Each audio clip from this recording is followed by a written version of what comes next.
Hola, ¿qué tal? El gusto de saludarlos. Bienvenidos a una nueva edición del Fórum Global Argentina, edición número 14, increíblemente. 1 año y 2 meses, porque como ustedes saben, como toda la comunidad internacional a través de TV Radio Miami ya sabe, este evento virtual desde Buenos Aires, Argentina, para contarle al mundo precisamente de cómo está la Argentina y hacia dónde va, y para defender precisamente, como siempre, todo lo que tenga que ver con lo democrático y lo republicano. Por eso nuestra cita mensual, todos los meses, sí, una vez por mes, estamos precisamente con destacados profesionales de todos los ámbitos para compartir justamente con el mundo a través de TV Radio Miami, desde Miami, Florida, en los Estados Unidos de Norteamérica, para el mundo.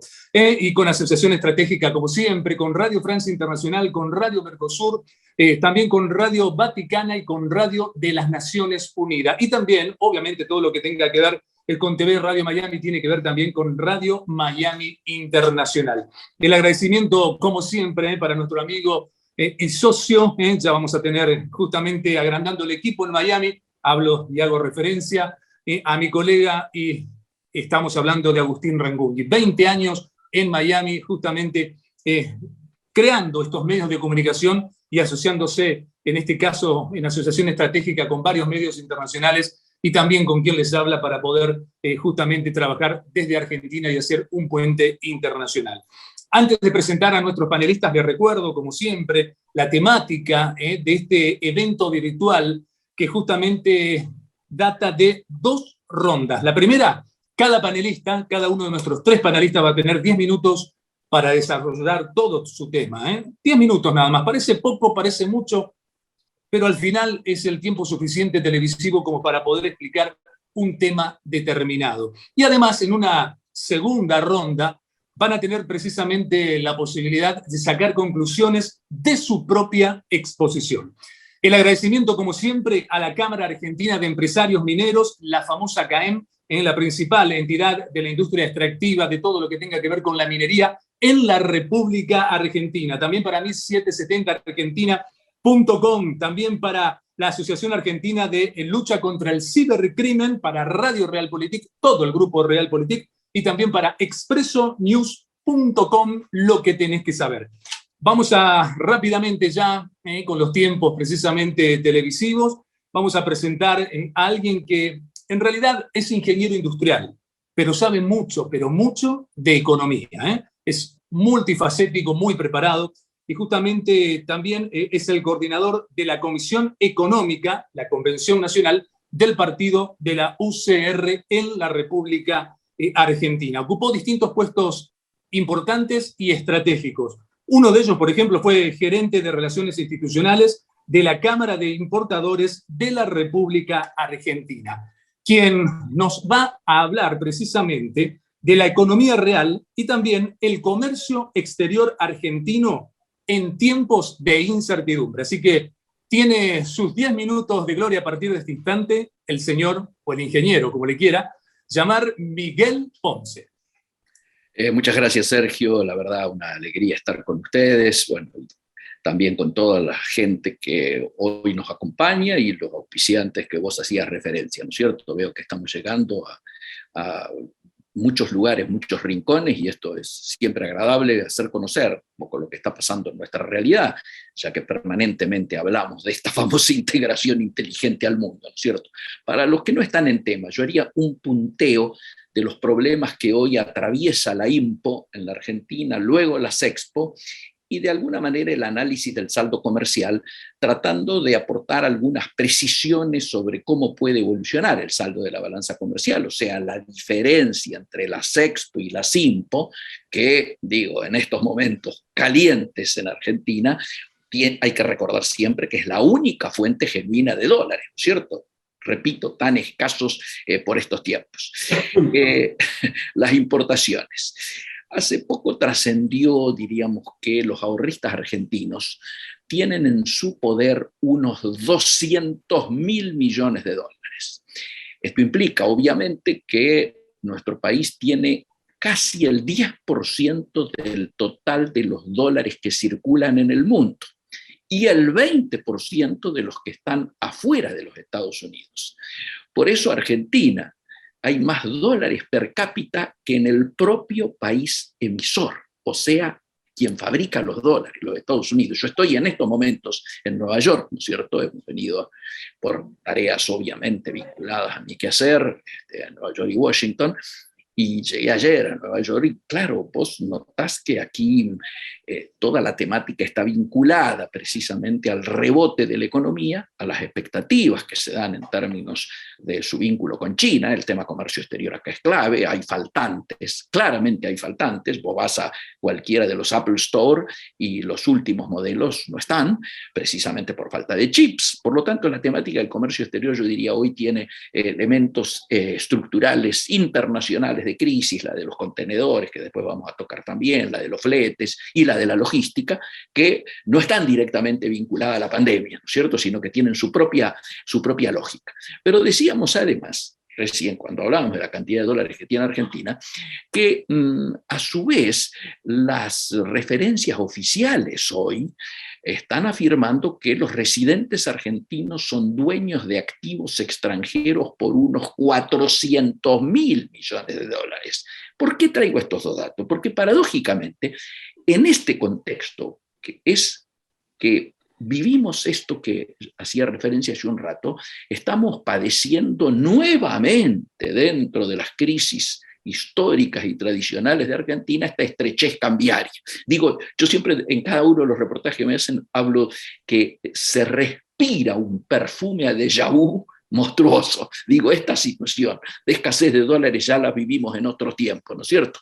Y muchos empresarios empiezan ya a contarnos que las dificultades para acceder a importaciones. De hecho, hoy el gobierno tuvo que salir a decir que no están faltando agroquímicos en el campo, cuando todos sabemos las dificultades que está padeciendo el campo por precisamente los faltantes de dólares que hay, o la falta de disponibilidad de dólares para pagar insumos importados, partes y piezas de maquinaria agrícola, gomas. Bueno, no vamos a hacer el raconto y ni el inventario de todo lo que está surgiendo por falta de la oferta de divisas por parte del Banco Central. Por lo tanto, ¿a qué vengo yo? A decir que el problema en Argentina no es la falta de dólares, sino la vigencia de un régimen que expulsa del sistema los dólares que existen. Recordemos, 200.000 millones, 400.000 millones. ¿Qué pasa con todo esto? ¿Qué es lo que ahí está dando vueltas? Si sumamos la brecha cambiaria, si sumamos el cepo, los temores que hay sobre la afectación al derecho de propiedad, ¿no es cierto?, para nombrarlo de alguna manera, la sobreregulación generalizada, todo esto en conjunto es un combo que expulsa dólares del sistema. Somos un país, además, y esto dicho desde acá, cada vez que uno habla con algún inversor potencial, ¿no es cierto?, o con alguna persona vinculada a las finanzas, como me tocó encontrarme anoche con gente de Wall Street, te recuerdan que nosotros tenemos el récord de 10 default acumulados históricamente. Recordemos que el total a nivel mundial en la historia son 56 default. Nosotros tenemos 10. Pero además somos el país más denunciado por incumplimiento ante los tribunales internacionales del CIADI. O sea, tenemos una economía que en un tercio, además de todo esto que estamos hablando, funciona en la informalidad. ¿Qué quiero decir? Esto impacta en distintos ámbitos. Uno de ellos es el de las importaciones de bienes y servicios, que son críticas para la actividad económica, yo diría, como recién comentaba lo de acá, pero en cualquier país. En el mundo hoy, las importaciones equivalen a casi un 30% del PBI. Hace 20 años apenas pasaban el 20%. En Latinoamérica representan el 22%. ¿Saben cuánto representa en la Argentina? El 14%. Y esto tiene que ser tenido en cuenta porque la escasez de dólares, si se llegase a producir el rebote y la reacción de la economía que todo el mundo desea, ¿no es cierto?, tiene que tener en consideración de que por cada punto del PBI de crecimiento, aumenta las importaciones 3 puntos. Por lo tanto, la necesidad de dólares, ¿para qué? Para los insumos, las partes y piezas, los bienes de capital, los bienes intermedios, que van destinados a la producción de la industria, del agro y de la infraestructura de servicios públicos y privados, claramente tiene como prerequisito que los dólares del MULC, o sea, del mercado único libre de cambio, que es con el que trabaja, ¿no es cierto?, el comercio exterior en la Argentina, estén disponibles. Ahora, en este marco, en este cuadro de situación, el día de hoy, yo diría, lo que está ocurriendo en estos momentos es muy preocupante porque, claro, si se busca recuperar la circulación de divisas del comercio exterior, lo primero que debería hacerse es convalidar, a ver, ¿cómo decirlo para que no asuste? Una cierta convergencia de las cotizaciones con las valoraciones del mercado. El dólar hoy llegó a 196, que es un récord histórico en nuestro país. Y el riesgo país está en 1.661. Yo siempre digo en los reportajes que es insólito que, habiendo arreglado con los bonistas que estaban bajo legislación extranjera el año pasado, hecho que vos recordarás, todos recordaremos, que fue celebrado con bombos y platillos, sin embargo, no volvimos a tener niveles normales que garanticen poder acceder al financiamiento internacional, sino que seguimos con valores de riesgo país similares a los de default. Esto es muy preocupante, diríamos, porque si se quiere evitar la fragilidad de la actual situación o achicar la incertidumbre a futuro, deben corregirse desequilibrios que requieren decisiones políticas que no son las que estamos escuchando, diríamos, ni de Feletti, ni del propio Guzmán, ni siquiera de Culfas, digo, para hablar de los sectores o de los referentes económicos más importantes en estos tiempos. Si nosotros miramos el tema exportador, tenemos que empezar diciendo que las exportaciones del año pasado, está bien, no por culpa de la pandemia, pero teniendo en cuenta también la pandemia, cayeron tres veces más que las exportaciones globales. Entonces, estamos con un problema con las IMPO, ¿no es cierto?, por lo que dijimos, pero además también le hemos generado problemas a las Expo. Ustedes fíjense, se anunció el año pasado que este año las exportaciones iban a ser, diríamos, un elemento central de la política económica. De hecho, en abril aproximadamente, creo que alrededor del 8 de abril, se anunció un plan exportador donde habían trabajado muchísimas de las gremiales empresarias de distintos sectores y todo lo demás, ¿no es cierto? El mismo día que se da a conocer ese plan, se planteó el cepo a la exportación de carnes. ¿Qué quiero decir?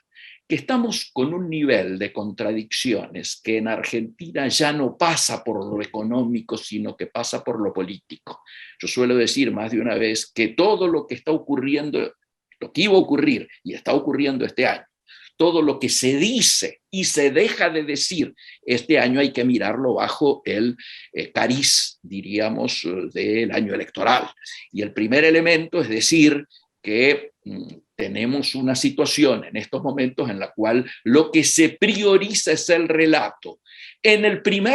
Cuando llegaban las PASO, se afectó directamente al comercio exterior por el relato. Es decir, se eligió un enemigo. Si yo no tengo un plan antiinflacionario o el que tengo está fracasando, lo que no quiero hacer, digo como gobierno, es asumir la culpa. Entonces elijo otro culpable, un culpable que no soy yo.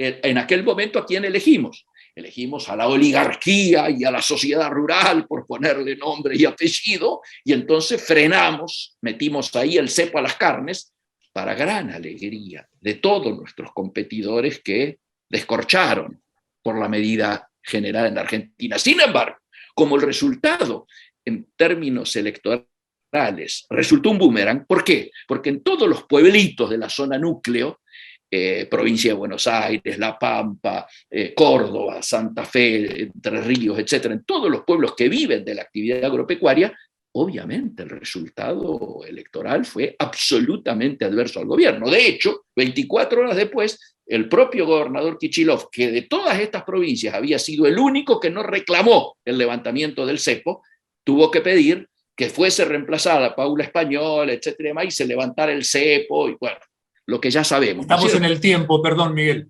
Lo cierro. Como ahí se afectó el comercio exterior y nuestras exportaciones. Como diríamos, esto fracasó, se eligió otro enemigo. ¿El enemigo quiénes son ahora? Las alimenticias. Se viene Feletti, se pone el congelamiento de precios, y esto obviamente también va a afectar no solo la economía global, sino las señales que se da al exterior. Y voy a completar en mi segunda intervención el resultado que va a tener esto en el saldo de la balanza comercial, porque me extendí. Dale.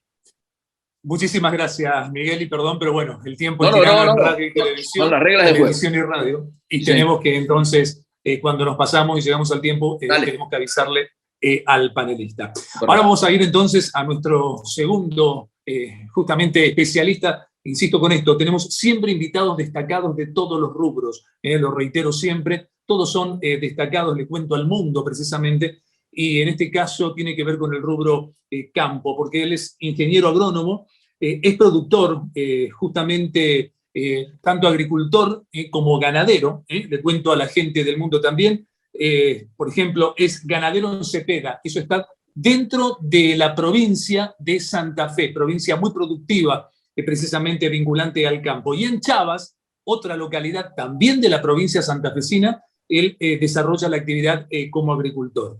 Precisamente nos va a hablar sobre mercados intervenidos, Argentina en un tirabuzón de tipo descendente. Así que tiene la palabra precisamente Silvio Montenegro. Muchas gracias, Sergio, y te agradezco la invitación. Es todo un compromiso hablar después de Miguel. Lo he escuchado en varios reportajes y realmente admiro su conocimiento y lo fácil que hace explicar lo que es tan difícil, que es sobre todo cuando un gobierno se empecina en hacer lo que viene fracasando durante 50 años. Bueno, yo si bien reconozco que soy de extracción meramente agropecuaria y ganadero, quiero antes de empezar a hablar decir que el campo no es el motor, como muchos dicen, de la economía, sino que es un engranaje, no es el engranaje más importante, tiene la misma importancia que los demás engranajes, y para que el campo funcione, tienen que funcionar los demás engranajes de la misma manera. Sea el transporte, sea la comercialización, sea la industria, sea el comercio, todo. Nosotros tenemos un grave problema que cíclicamente o muy periódicamente, ya no son ciclos, sino que son periodos muy cortitos donde se vuelve a repetir exactamente lo mismo. Los gobiernos empiezan a tomar las mismas medidas que vienen fracasando desde hace 50 años, 60 años, y así tenemos el caso de la Hacienda Vacuna, el rodeo nacional, que tenemos el mismo rodeo que hace 50 años, o la producción de leche estabilizada en los mismos niveles de 1990, o una producción de soja en los mismos niveles de hace 10 años.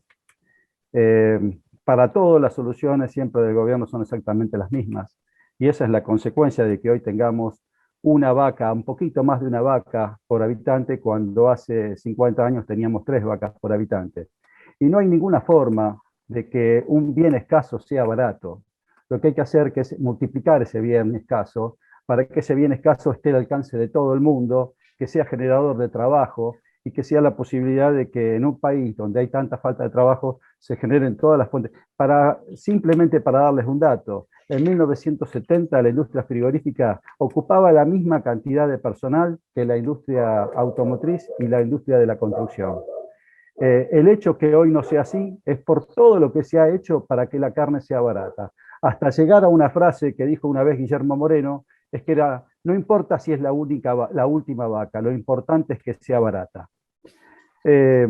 Eso con respecto a la hacienda. Pero lo mismo pasa, y consecuentemente de esto, esto ha llevado no solo a la nueva generación de trabajo fuera del sector rural, o como consecuencia del sector rural, sino que ha llevado a la desaparición de miles de productores. Así, entre los 2 últimos censos ganaderos, entre el 2002 y el 2018, desaparecieron 46.000 productores ganaderos. Y desde el inicio del 70 desapareció el 66% de los tambos. Hoy hay 10.000 tambos, y hace 50 años había 30.000 tambos. Esas son las razones por las cuales estamos en un círculo vicioso, en un círculo vicioso que no nos permite, pero en realidad no es un círculo, yo digo que es un tirabuzón, porque por cada vuelta que damos estamos cada vez peor.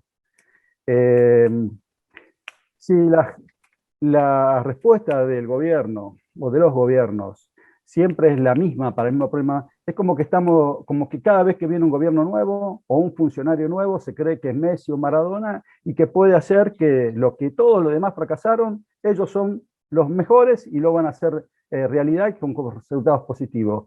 Y realmente no pasa eso. Pasa que vuelven a fracasar en las mismas recetas. Hoy, lo dijo Miguel, en mayo se cerraron las exportaciones, pero no solo se cerraron las exportaciones, sino que se cometió un grave atrocinio, una cosa que no tiene explicación. Mejor dicho, tiene explicación en la falta de conocimiento de los funcionarios, funcionarios que no solo que no conocen, sino que a veces no son honestos como para tomar medidas, defendiendo el bien público o el público en general, a veces lo hacen beneficiando a algunos actores de la cadena, y es lo que ha pasado cuando se cerró la vaca manufactura, la vaca que en la tipificación frigorífica se conoce como 6D, que es una vaca que no se consume aquí, para que tengamos una idea, la vaca china a los chinos es como el complemento al arroz, y para nosotros la carne, el arroz es el complemento de la carne. Por eso tienen distintos métodos de cocción, distintas formas de preparación, y ellos la utilizan.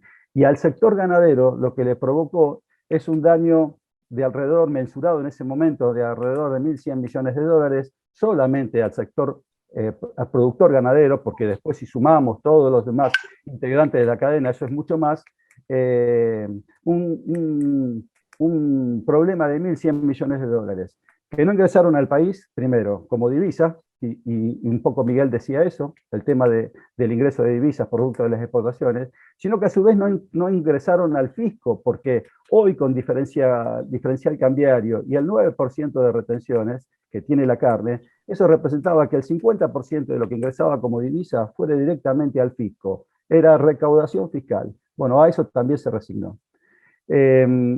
Con respecto a la agricultura, pasa exactamente lo mismo. Llegamos al 2015 hablando de sojización.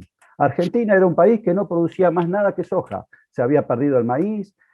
Para un ejemplo, en la campaña 2006-2007 se produjeron 16 millones de toneladas de trigo. En el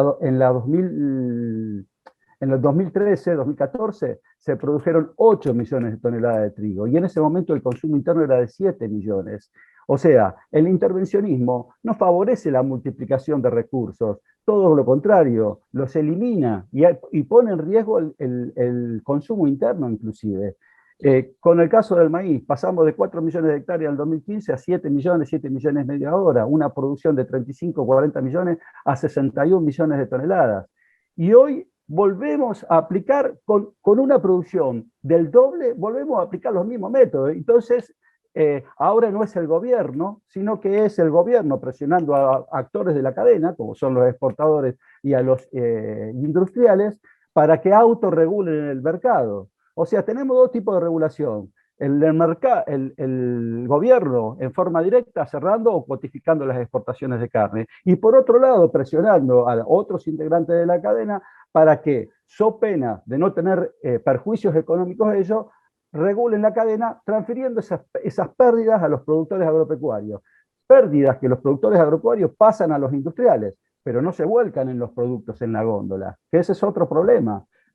O sea, los productores terminamos subsidiando no al consumo, sino a los industriales.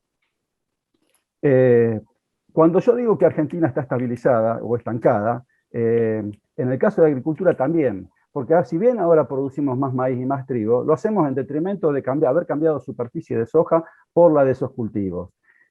Y hoy tenemos justamente hace 10 años la misma producción de soja que hace 10 años. Hablando de 40, 50 millones de toneladas, con una industria que se subvencionó con fondos de los productores agropecuarios para ser el principal polo transformador aceitero de de toda Latinoamérica, ubicado acá en las cercanías de Rosario, y hoy sigue teniendo esas diferencias, a pesar de que ya está estabilizado, con lo cual, no solo en el caso de la carne, terminamos subsidiando a los industriales, sino también en el caso de los productos agrícolas. Un poco para terminar, porque me queda 1 minuto y medio, doy un ejemplo. Alfonsín se va con 30 millones de toneladas de producción agrícola. Menem, en un transcurso de 10 años, lo hizo con 100 millones de toneladas. Esa producción, durante el gobierno de la Rúa y durante el gobierno de los Kirchner, los 12 años de los Kirchner, terminó en 110 millones de toneladas. O sea, aumentaron nada más que un 10% la producción. Y los 4 años de Macri a 143 millones de toneladas. Volviendo a hacer lo mismo, vamos a volver a sufrir las mismas consecuencias. Hoy no se puede hacer maíz y no se puede hacer trigo. Si bien las campañas ya estaban empezadas, no lo vamos a ver a lo mejor el año que viene, sino dentro de 2 años, donde las cierres de exportación, los cupos van a limitar los precios, y por otro lado tenemos el problema de los insumos, que decía el caso Miguel, donde por ejemplo la urea vale 4 veces más en dólares que el año pasado, o el fósforo 3 veces más que el año pasado, o el glifosato 2 veces más en dólares que el año pasado. Y para cerrar el tema de la presión impositiva, en el 2001 un productor sojero empezaba a tributar a partir de 20 camiones de soja. En el 2021 lo hace a partir del primer camión de soja.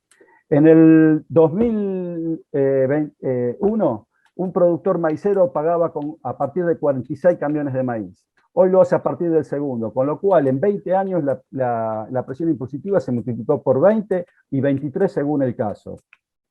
Hoy, en el caso de los productores agropecuarios, estamos dejando el 65% del valor internacional de la soja en manos del Estado a través de las retenciones y el diferencial cambiario. El 56% del trigo y del maíz y el 50% de la carne. Con esa recaudación, el gobierno sigue teniendo cada vez más pobres.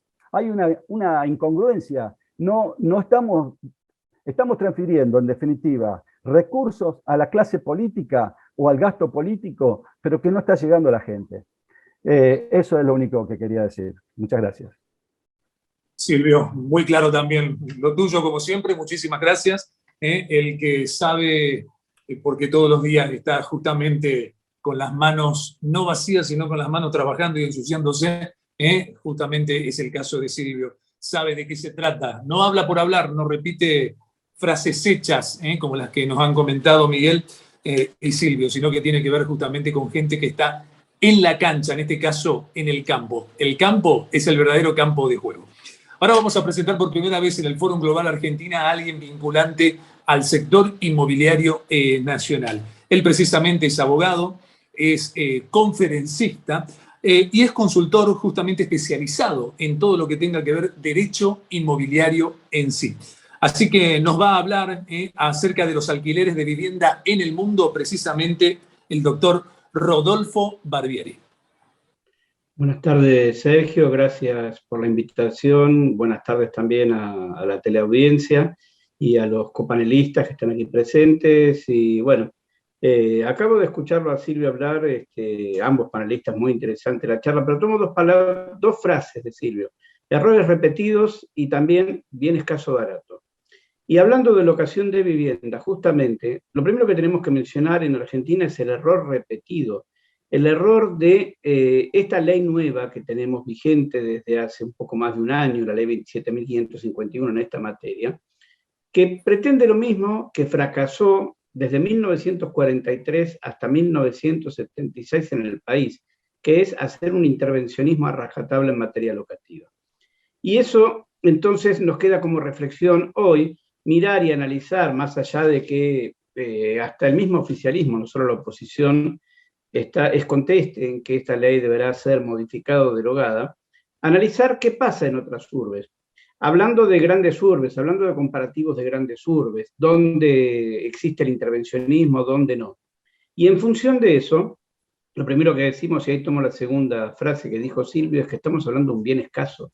La vivienda es un bien escaso que justamente ha ido inclinizándose las grandes urbes en los últimos años, las últimas décadas, con lo cual hay mucha mayor demanda y lo que hay que tratar de hacer es fomentar la oferta o no ponerle palos en la rueda a la oferta, como se acaba de hacer hace un año atrás con esta nueva ley, que lo que hizo fue justamente sacar propiedades del mercado lucrativo que pasaron al sector de ventas. No se venden las propiedades tampoco, no aumenta eso, pero finalmente se ha logrado un aumento de alquileres considerable, y si la pretensión era, como dice la expresión de motivos de la ley, favorecer a los inquilinos, flaco favor le han hecho, porque justamente los inquilinos son los peores perjudicados, sobre todo los inquilinos de determinado sector, de sectores más bajos, que ven como un alquiler insume un porcentaje muy, pero muy alto de sus ingresos. En virtud de eso, y haciendo comparaciones como para ver y analizar si lo que acá no está funcionando puede funcionar en otras partes del mundo, podemos tomar ciudades como Londres, donde alquila el 21% de la población, y ese 21% de la población tiene un régimen bastante liberal, bastante amplio, con muy pocas restricciones. Mientras que en Nueva York, que tiene un 65% de habitantes que son locatarios de vivienda única y permanente, estamos hablando, es uno de los 3 estados de Estados Unidos, junto con Oregon y California, donde se han implementado regulaciones. Así pasamos después a España, donde hay unas mayores libertades, por ejemplo Madrid, ciudades donde los precios justamente fueron empujados porque hay mucha demanda de alquileres temporáneos, aumentó mucho, hizo un boom, el turismo muy alto en los últimos 5 años, y eso hace que al locador le sea más tentador dar en locación para alquiler temporáneo que para vivienda permanente. Pero, así todo, determinadas legislaciones que son protectorias, que tienen intervencionismo, que buscan a lo mejor a veces que los precios se consensúen entre sectores, o sea, asociaciones, agrupaciones representativas de un sector y de otro sector, es decir, de los propietarios o locadores y de los locatarios, terminan por vulnerarse, es decir, la fijación de precios, las regulaciones de precios, como ha hecho Alemania hace poco, ahora voy a dar el ejemplo de Berlín, terminan siendo regulaciones que, si bien pueden establecer multas y demás, en la práctica no se respetan.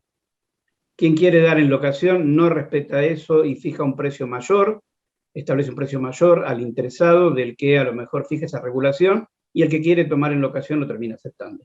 Y eso nos provoca pensar que es tan viejo que hace 4.000 años que debería la humanidad haber entendido y no entendió que no se pueden establecer controles de precios. Porque los controles de precios siempre fracasaron y siempre van a estar destinados a fracasar. Lo que hay que establecer son otras pautas para facilitar eso. Y ahí nos encontramos, por ejemplo, se comenta mucho últimamente lo que es el ejemplo de Berlín. Hablaban de que Berlín está expropiando propiedades, hablamos de los controles de Berlín, comparaban a Berlín con Buenos Aires, porque tiene una población similar, como para poder decir, bueno, ahí tenés un parangón de que hay que intervenir. Sin embargo, en Berlín el 48% de la población alquila, mientras que en Buenos Aires es un 35%. Si bien se ha incrementado en los últimos años, no es más de un 35%. En la ciudad de Buenos Aires existe una posibilidad constructiva que en Berlín no existe.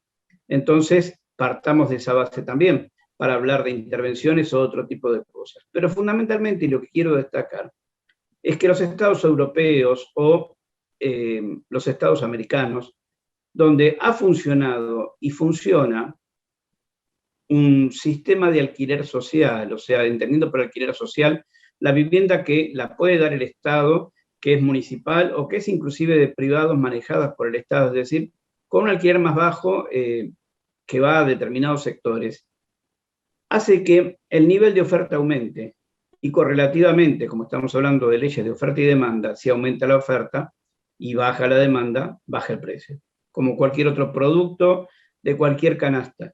Y es lo que sucede con los alquileres. La situación, entonces, en función de eso, provoca decir, ¿y qué pasa en otras ciudades? Ahora vamos a comparar. En Viena hay un 45% de demanda, y no incide ese porcentaje de demanda en un porcentaje significativo de los ingresos familiares para alquilar vivienda, porque tiene un alto porcentaje de viviendas sociales justamente. Está manejado todo por viviendas sociales, no hay tanta vivienda privada dada en alquiler como en otras partes. Acá, justamente en Argentina, se da el fenómeno inverso. El Estado no tiene una actividad proactiva, no lo tuvo en las últimas décadas, el Estado no construye, por más que la ley nueva establezca en algunos artículos la situación o la implementación del alquiler social, ese alquiler social hay que llevarlo a la práctica. En un año no se llevó a la práctica. Y obviamente, en una situación económica como la que está en nuestro país y con una inflación tan elevada, dudo que en el corto plazo se lleve a la práctica y que quede simplemente en una expresión de deseo, como ha pasado hasta ahora, incluso con otras leyes anteriores. La ley era muy buena, la ley 23.091 del año 1984, que surgió durante el gobierno del doctor Raúl Alfonsín, que establecía todo un capítulo relativo a ese, está muy, pero muy bien armado, y sin embargo no llegó a buen puerto porque nunca se puede implementar por problemas económicos, por los avatares económicos del país. Ahí tenemos, por ejemplo, un factor importantísimo que estaba establecido, que eran los incentivos fiscales. Los incentivos fiscales son fundamentales, ya que el Estado no va a tener esa actividad proactiva de construir, y que, como dice esta misma ley, que dice que va a construir a través de créditos blandos y demás, también va a implementar cuestiones como otorgar préstamos para pagar alquileres, facilitar el ingreso pagando depósitos, también pagando deudas, que en otras partes del mundo también se hace. En España, por ejemplo, se ayuda al inquilino a pagar las deudas. Se ha tratado de evitar desde la pandemia hasta acá, incluso en Nueva York, los desahucios de inmuebles, y se ha ayudado al inquilino. Pero es una inyección de dinero. En Berlín justamente lo que se habla es, no se puede construir, se va a expropiar. Bueno, perfecto, pero es una inyección de dinero, se va a expropiar a los valores correspondientes y por una ley de utilidad pública, si es que se hace como ya ha pasado en Argentina hace muchos años, así tenemos muchas autopistas construidas también. No veo mal una expropiación si tiene una utilidad pública. Y ahí es donde viene el tema de respetar el derecho de propiedad.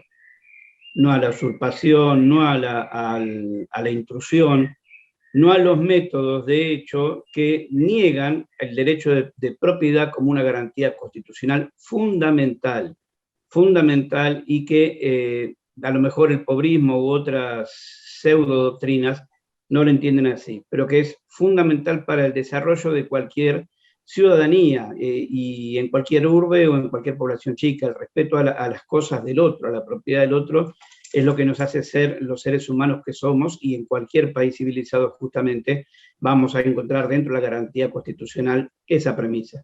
También vamos a encontrar dentro de esa garantía constitucional justamente la garantía que tiene que dar el Estado del acceso a una vivienda digna.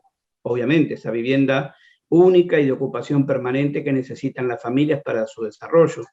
Hoy nos encontramos, por ejemplo, en países como Suecia, más precisamente en Estocolmo, donde tienen un ingreso muy alto per cápita, entonces solamente es significativo en un 8% de sus ingresos el pago de un alquiler.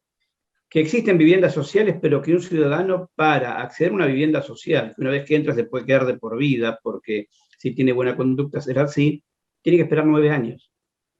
Nada menos que la friolera de 9 años para poder acceder a eso.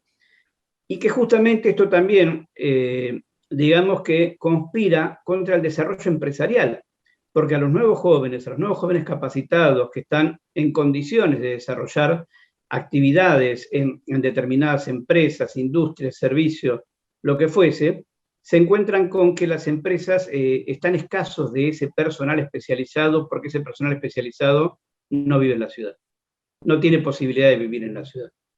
Y ahí es donde entra el desafío, no solo en Buenos Aires, sino en esa ciudad o en cualquier otra, de tratar de resolver eso. Y volviendo un poco acá, nos encontramos que ya que el Estado está fundido, porque la realidad es, creo que todos vamos a estar de acuerdo en lo mismo, ¿no es cierto? Que no puede el Estado aportar dinero, dar una inyección de dinero como pudo hacer Nueva York con $100.000 millones en lo que es pospandemia. Como no puede hacer eso, tampoco puede hacer caridad a costa de la propiedad privada. Y como no puede hacer caridad a costa de la propiedad privada, lo que tiene que establecer son reglas que no espante al único que da un inmueble en locación. Si se establecen incentivos para la construcción de modo tal de que, como en esta ley que decía yo, la 23.091 de la época del doctor Alfonsín, se establezcan ciertos parámetros, ciertos beneficios impositivos para quienes construyan o para quienes compren en pozo, y den en alquiler una propiedad, o sea, la tengan, la posean como dueño, pero la asignen durante un tiempo prolongado, más o menos prolongado, 5, 6, 8 años, a darla en la ocasión, y eso le cause un beneficio impositivo, bienvenido sea. Los impuestos son distorsivos.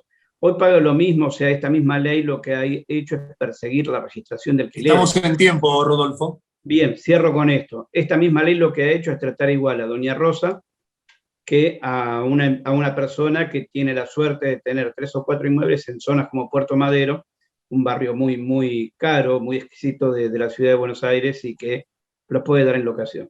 Con eso cierro y después sigo en la etapa conclusional. Gracias, Sergio. No, por favor. Gracias, Rodolfo. Insisto, uno no quisiera interrumpirlos, uno podría estar escuchando 1 hora cada uno, pero tranquilamente, pero bueno, tenemos que respetar los tiempos del Fórum Global Argentina, que son los tiempos de televisión. El agradecimiento, como siempre, a la Cámara Argentina de Empresarios Mineros, la principal entidad de la industria extractiva aquí en la República Argentina, en todo lo que tenga que ver con, obviamente, la industria minera pero tan importante, y seguramente Miguel eso también lo podrá confirmar y ratificar. También agradecimiento para 1770argentina.com, para la Asociación Argentina de Lucha contra el Cibercrimen, tan importante en esta época de pandemia también, y para el grupo Realpolitik y para expressonews.com, la agencia de noticias que nació aquí en Buenos Aires precisamente desde enero del corriente año. Vamos ahora sí de lleno, a nuestra segunda ronda. Lo estoy viendo que lo perdimos aparentemente a Miguel. Justamente podemos llegar a modificar el orden entonces, a ver si vuelve. Ahí está. Damos comienzo entonces. Les recordamos a cada uno de nuestros panelistas, ahora sí, que tienen 3 minutos cada uno para sacar conclusiones de su propia exposición. Así que tiene la palabra otra vez Miguel Pons. Bueno, primero agradecerle a Silvio los conceptos desde ya, y le robo también, como hizo Rodolfo, una frase yo uso mucho, de que estamos viviendo un aceleramiento de una decadencia en la que ya venimos desde hace muchos años. Y ese aceleramiento le robo lo del tirabuzón, porque es un tirabuzón descendente, así que me pareció muy gráfico la aplicación que él dio del tema. No es un círculo, ¿no es cierto?, vicioso, sino que es un círculo en descenso, aceleramiento de la decadencia. Y lógicamente a Rodolfo 2 cosas. Una, me encantó el que está rodeado allí de verde, con animales. Me recuerda a mis veranos en Mar de las Pampas, rodeado del bosque, no sé si anda por allí. Y el segundo elemento me emocionó con lo del recuerdo 2 veces a Raúl Alfonsín. Yo fui subsecretario de Industria y Comercio del 83 al 89, así que le agradezco eso. Voy a muy breve resumen. Obviamente estamos teniendo un saldo positivo de la balanza comercial. Digo, nos quedaba ese tema. El tema es analizar claramente la calidad de ese saldo. ¿Por qué? Porque no es un saldo positivo virtuoso, es decir, con aumento de las exportaciones del agro, con mejoras porque se levantaron las retenciones y entonces explotó la exportación al mundo, o la carne, lo recordaba muy bien en limitaciones anteriores que también ya hubo, y los resultados, ¿no es cierto? Faltó el tema de la cantidad de cierres de frigoríficos que hubo, la destrucción de la industria frigorífica tremenda, ¿no es cierto?, que recordaba bien Silvio. O estar mejorando la exportación de MOI, ¿no es cierto?, de las manufacturas de origen industrial, que sería exportar nuestro valor agregado, ¿no es cierto?, que obviamente tiene como destino principal a Brasil. Si no, preguntémosle a los muchachos de las pymes industriales de Córdoba a dónde van su producido. Y claro, el superávit que estamos teniendo, entonces, no es por aumento notorio de las exportaciones, sino es por pisar las importaciones, por esta situación que estamos en estos momentos de todos los cepos, por la falta de dólares. Obviamente, ¿qué se requiere? Y se requiere un shock de confianza.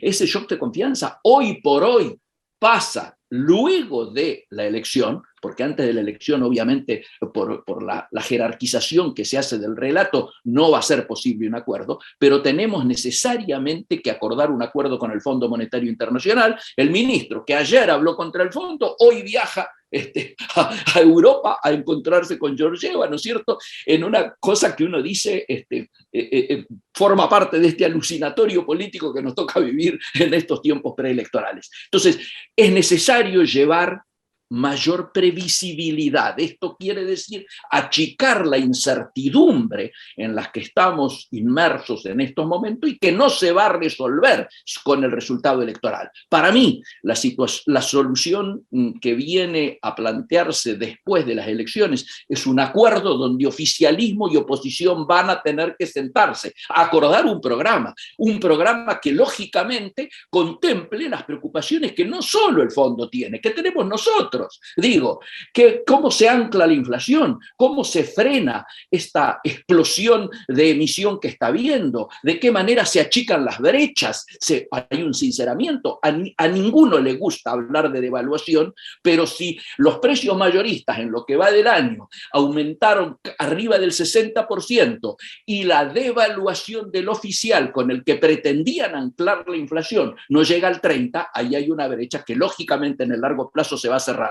O se cierra por las buenas a través de un acuerdo entre oficialismo y oposición, que lógicamente va a tener que pasar por el Congreso, porque el Fondo Monetario exige que, ya que se ha planteado el formato de un acuerdo de facilidades extendidas, ese acuerdo de facilidades extendidas, le guste a quien le guste, tiene 10 años. Es decir, faltan los dos años que le quedan a Fernández, más 2 periodos gubernamentales más.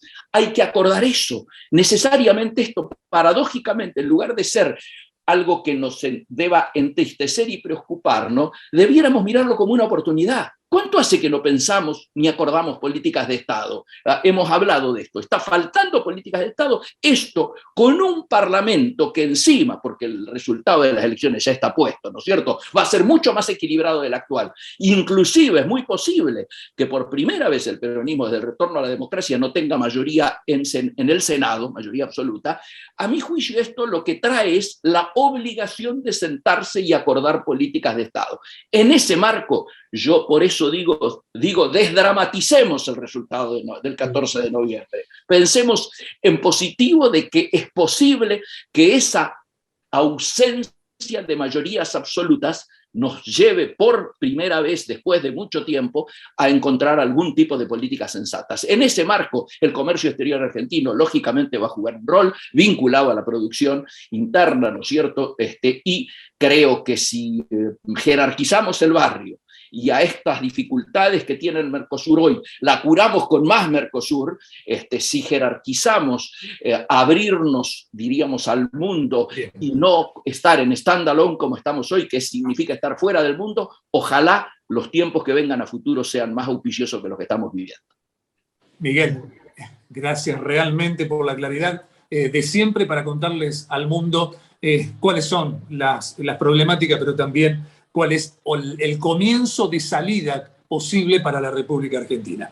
Y ahora tiene sus 3 minutos a partir de este instante justamente el productor agropecuario, el productor agropecuario que tenemos hoy en día, Silvio Montenegro. Silvio, tus 3 minutos, por favor, para sacar conclusiones. Totalmente de acuerdo con lo que dijo Miguel. Argentina no tiene política de Estado. Creo que desde hace 50 o 60 años es prioritario que la clase política se junte.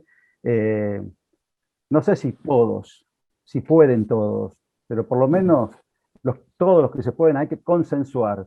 Y los que no se quieran juntar hay que decirles quiénes son, o que quiera poner palos en la rueda hay que decir quiénes son.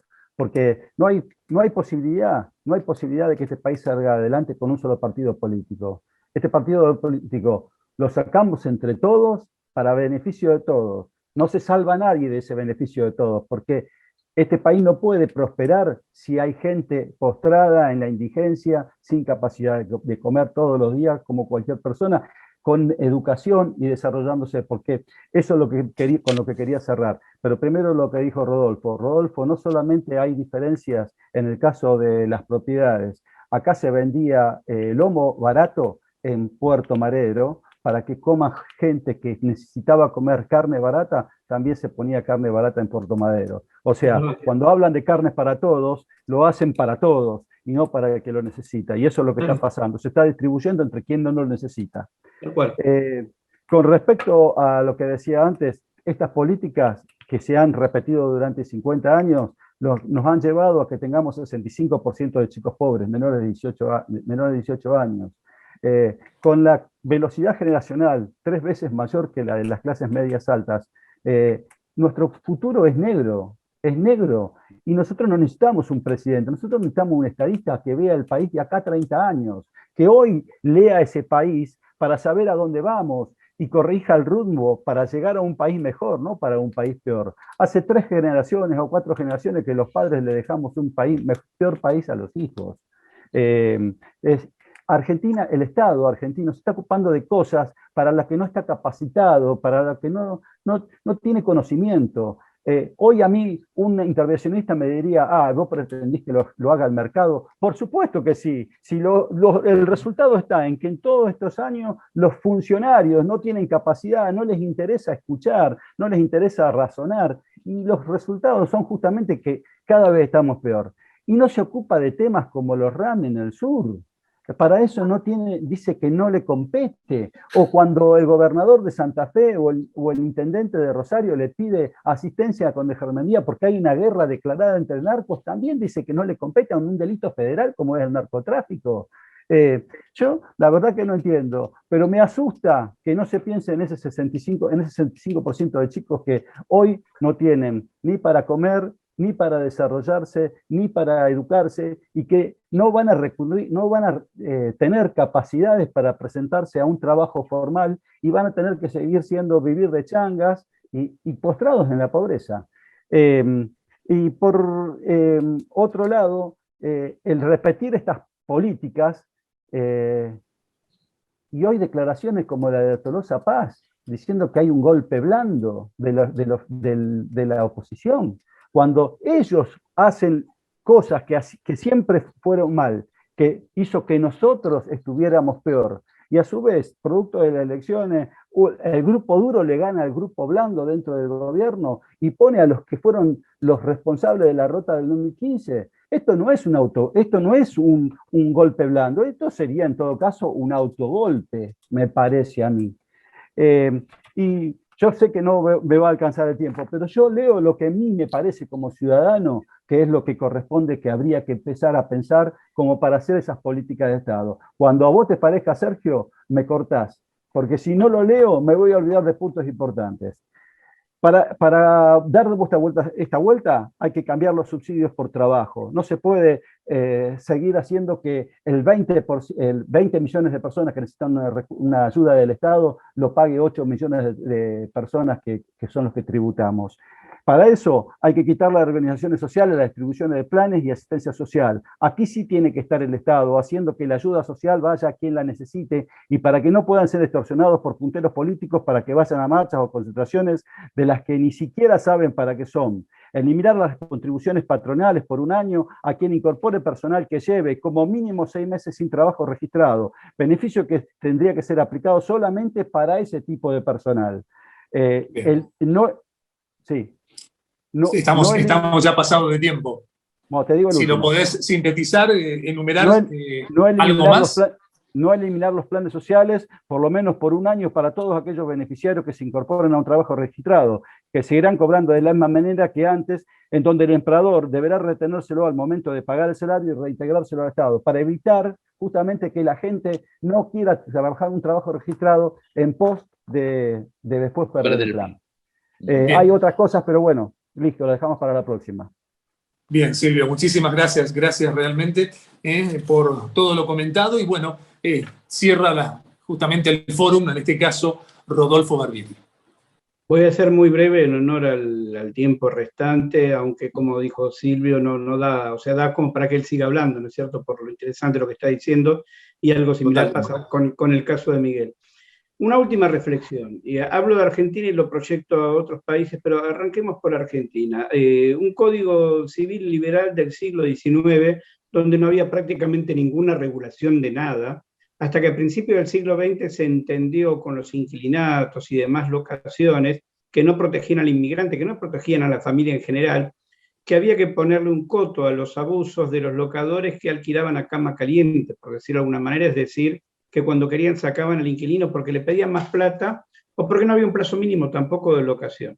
Ahí es donde sale una ley, 11.156, que dice que el plazo mínimo de la locación es de 1 mes y medio y que durante ese periodo se le tenía que asegurar al locatario un precio, es decir, precio y plazo asegurados.